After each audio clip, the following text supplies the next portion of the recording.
Olá pessoal, meu nome é Mirton, sou integrante do grupo Faça Diferente e nesse vídeo aqui eu vim falar para vocês novamente sobre a reforma política. Para quem não sabe, a gente já fez 2 vídeos sobre esse assunto, que estão aí na nossa página no Facebook e também no nosso canal do YouTube.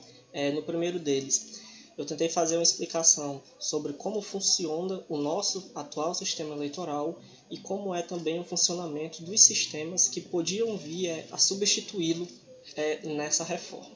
O segundo vídeo que eu fiz junto com meu irmão, a gente debateu aqui de como estava sendo a discussão lá no Congresso Nacional e quais temas tinham mais chances de ser aprovados, como os senadores e os deputados estavam tratando desse tema e tal. E nesse vídeo aqui agora que a votação já foi encerrada, tudo que tinha para ser feito já foi feito, eu vim falar aqui sobre o que de fato vai mudar para as eleições daqui em diante. Então, gente, se vocês ainda não viram os 2 vídeos anteriores, eu recomendo que vocês vão lá ver, porque são complementares a esse, ok? Então, para esse vídeo aqui, eu dividi 4 temas principais sobre essa reforma, sobre o que mudou e o que não mudou. Então, gente, o primeiro deles é a questão do modelo eleitoral. Como eu falei lá, tanto no primeiro vídeo como a gente falou no segundo vídeo,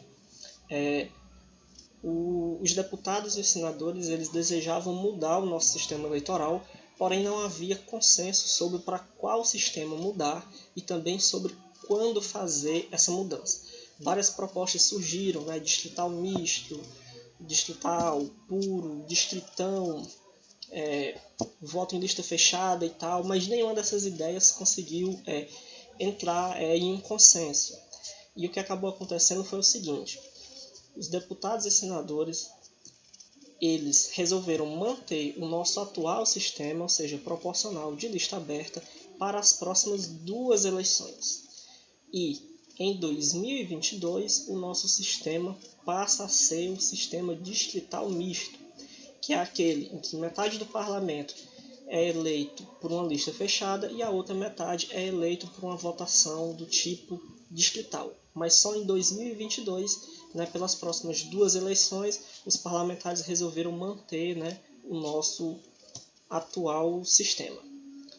Outro tema importante que foi muito discutido durante essa reforma foi a questão das coligações, ou a proibição das coligações.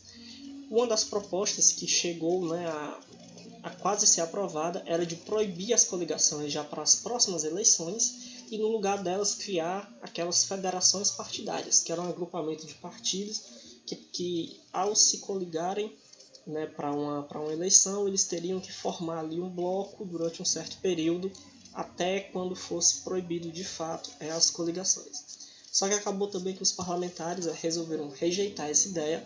As coligações vão ser permitidas nessas próximas eleições de 2018, porém a partir daí elas estão proibidas e também não haverá mais essa questão das federações. Eles rejeitaram essa ideia, então na próxima eleição será permitido fazer coligações e a partir daí elas estarão proibidas, ok?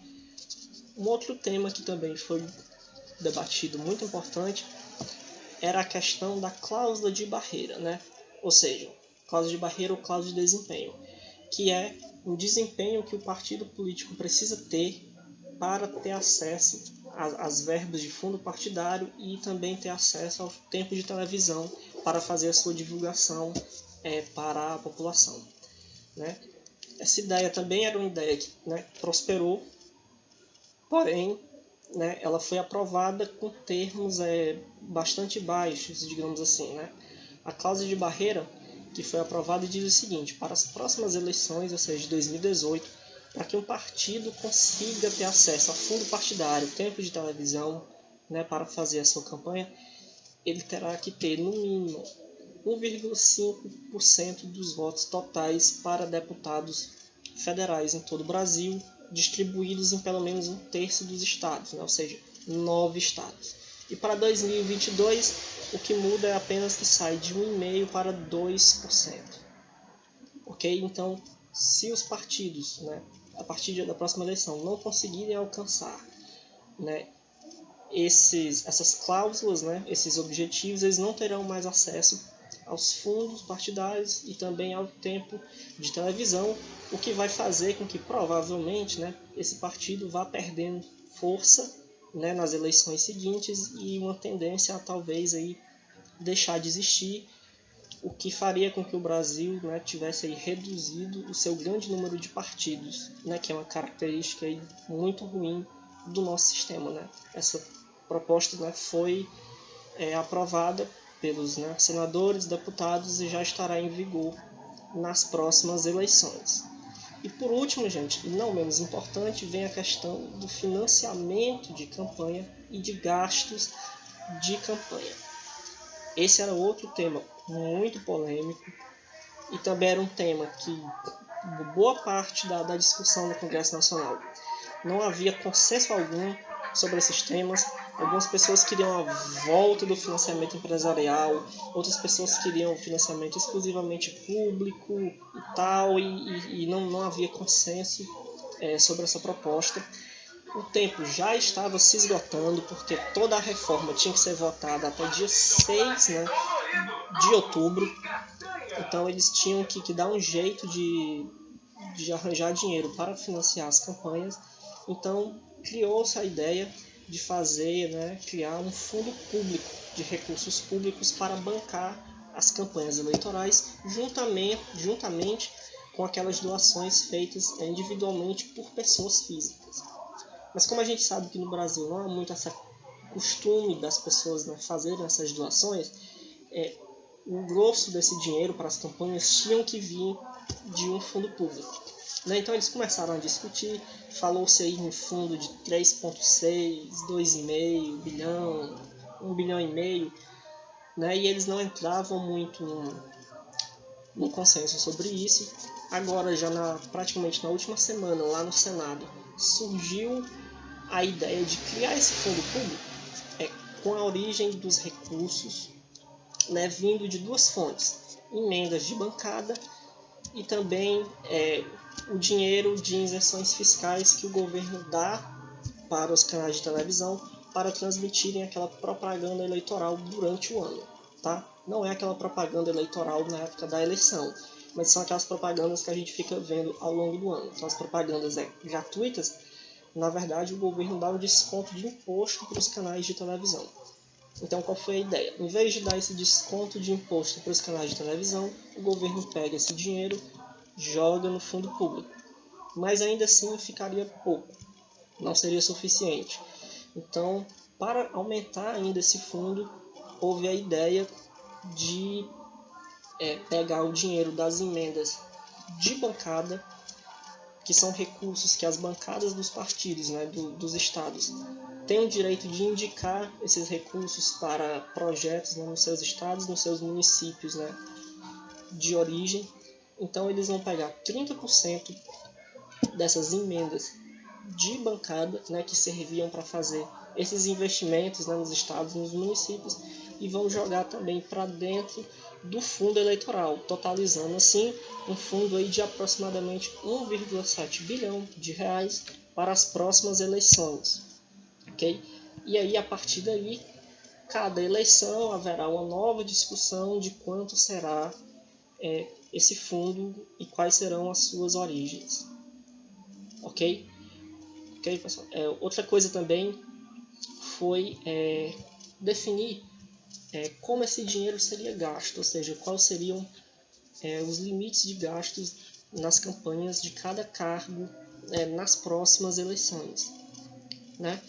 Que, como a gente sabe, aqui no Brasil as campanhas são muito caras, né? Campanhas para presidente, para governador, senador, deputado, enfim, tudo é muito caro.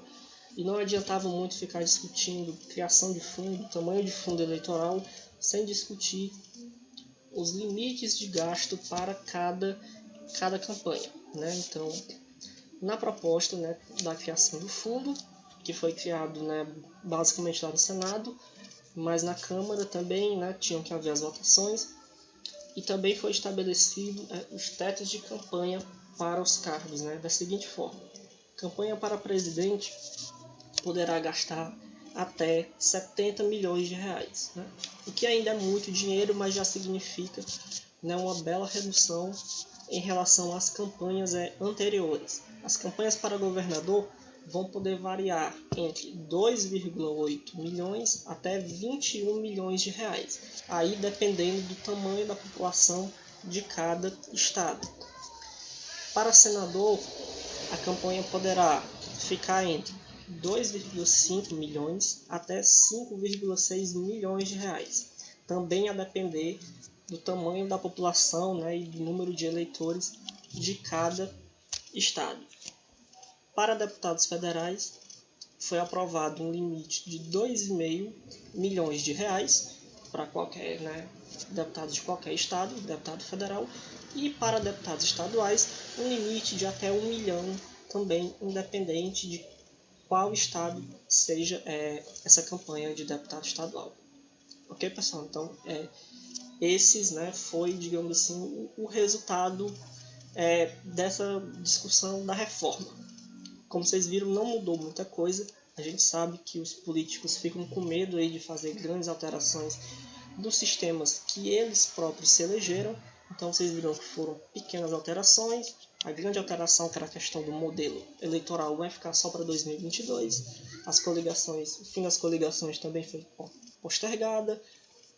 A questão de redução de gasto de campanha, né, houve a aprovação de limites, mas ainda teve essa criação do fundo público e tal. Então foi assim que ficou, no fim das contas, o nosso modelo eleitoral daqui para frente. Ok, pessoal? Então era isso que eu queria falar. Né? Espero que vocês tenham gostado do vídeo. Espero que esses vídeos, né, os 3 vídeos que nós fizemos, tenham ajudado vocês a entender esse assunto. Né? A intenção era essa, esclarecer, né, esse tipo de assunto para as pessoas. Eu queria pedir para vocês curtirem a nossa página lá no Facebook, onde estão lá, vai estar este vídeo e os outros vídeos que nós já gravamos.